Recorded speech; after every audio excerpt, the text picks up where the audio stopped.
Hi, I'm Sarah, and the topic of today's training is how to lead an efficient and effective 1-hour meeting. Have you been part of church meetings or other nonprofit meetings that drag on and on and on for way too long? And in fact, when you're done with the meeting, you feel like not really that much productive has actually happened, or maybe you leave the meeting and you feel a little unclear of what the next steps are for the group as a whole or for yourself individually. Well, that's a common occurrence in churches, but it doesn't have to be that way. For the last couple years, I've been leading church meetings in a different way, and it's amazing how effective and efficient these meetings are. A main reason that we want to be careful in churches not to have inefficient meetings, first of all, as the body of Christ, we want to glorify God and further His kingdom, so of course we want to be as efficient as possible. Also, ineffective meetings lead to volunteer burnout. With different opportunities that I've had, ministries that I've led, I'm often recruiting volunteers, and it just makes me cringe whenever someone says, "Oh, how many meetings are there going to be for that?" Or, how long are those meetings going to go?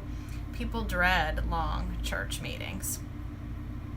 Well, there's a solution, and that is to run efficient, effective 1-hour meetings, and I will teach you how in this next video and series of videos.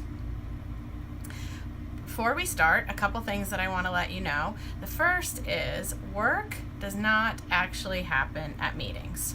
Grab that concept and wrap your mind around it. Work does not happen at meetings. Work happens before the meeting, and work happens after the meeting. And so at the meeting, we might be informing people of what work we've already accomplished. We might be talking about what work we have coming up ahead of us, but the work itself does not actually happen at the meeting. So this is important too as we're recruiting volunteers and thinking about their time commitment.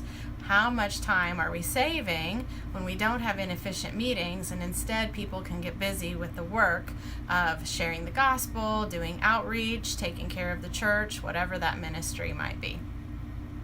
I've been leading several different volunteer projects and started using this. A couple years ago, I read this book. It's called Read This Before the Next Meeting, the Modern Meeting Standard.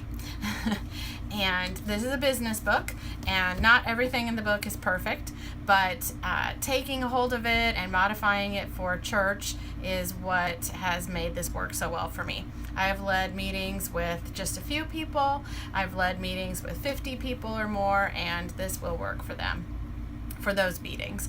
I do want to say this isn't specifically for voters meetings. Most voters meetings have a different way that they need to be run according to your church constitution.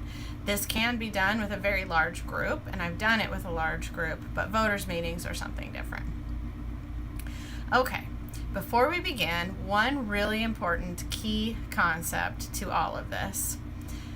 You, as the leader, own the decision. You as the leader own the decision. So if this particular task, decision, project came across your desk, if you volunteered for it, if someone asked you to do it and you said yes, congratulations, you now own the decision. Now, I know that might feel a little bit awkward or uncomfortable, especially in a church setting, because we feel like we want to give everyone on the team a chance to participate. We want people to feel like they're included. But please understand, you own the decision. If push comes to shove, you make a final decision. If it's something really easy and inconsequential, just go ahead and make the decision. You have permission because you have been called to this particular task, and this is a calling that God has given you. So move forward with confidence. Now, that doesn't mean that you are going to be making decisions on your own, but it does mean that ultimately you own the decision. Okay, that's part one of these videos. When we come back, I will talk to you about the most important question you need to ask before you hold any meeting, and then the different types of meetings. Before you hold any meeting, you should know what type of meeting it is. I'll see you then. Thanks.